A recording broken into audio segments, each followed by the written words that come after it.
Starting right now on ABC's This Week. Targeting terror.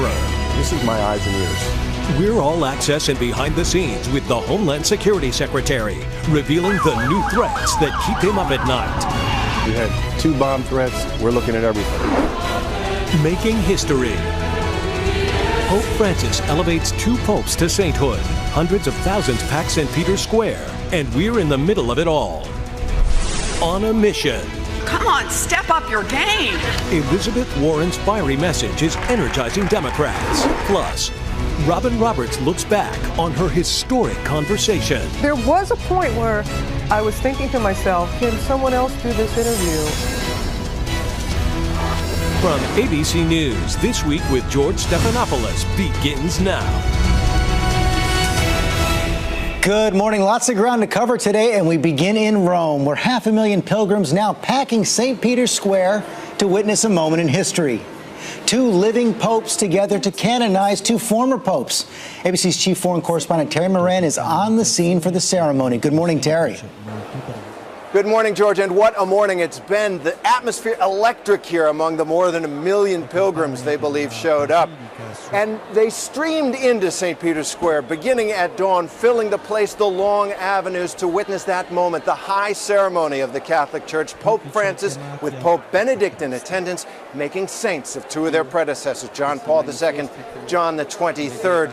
And throughout the crowd, really at that moment, a remarkable quiet, a sense of reverence in this vast crowd. Pope Francis concluding the ceremony and touring around in his Pope mobile, electrifying the crowd even more. What does it mean for Catholics here? They said, now that John Paul II and John the 23rd, popes they grew up with, are saints, they feel they have 2 new friends in heaven. 2 popes, 2 saints. In 2,000 years, the Catholic Church has never seen anything like it. Saints are important to us in the Catholic imagination. We look to them for help. Cardinal Timothy Dolan of the Archdiocese of New York is here, one of more than 100 cardinals arriving from around the world. These 2 have such a universal acclaim that you're talking about the voice of the faithful, the voice of the people speaking up and saying, these 2 are saints. It's almost like Pope Francis saying, I agree with you. Both the new saints were men of the media age. They were religious celebrities. These are not saints that are in the far pages of history. These are saints who so many of us knew, felt like we knew. We know what they did. They were part of our lives. John Paul II globalized the papacy, making 104 foreign trips, visiting 129 countries. And he arrived on the scene with a vitality that electrified millions, secular as well as religious, even in the United States. God bless America. And John Paul reined in what he saw as excessively liberal trends unleashed by Vatican II, the council called by John the 23rd, a generation earlier. John declared he wanted to throw open the windows of the church, and liberals rejoiced.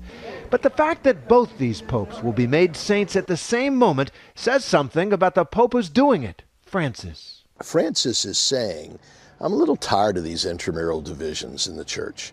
I don't like all this arguing. So he says, guess what? I'm going to build a bridge and bring them both together and bring the church closer together. Francis bent the church rules for both the popes he makes saints. For John the 23rd, he waived the usual requirement of a second miracle. For John Paul II, he continued the fast track to sainthood begun by Pope Benedict. And that has stirred some controversy, especially for John Paul, whose long papacy was shadowed by the church sex abuse scandal. They would be the first to shake their heads and say, you mustn't have known us very well because we're not saints. Saints, first and foremost, know that they're sinners. In the end, perhaps, this is where the saints are really made, not in the grand ceremonies of the church or their own private struggles, but in the hearts and lives of the people they touched. Terry Moran, ABC News, Vatican City.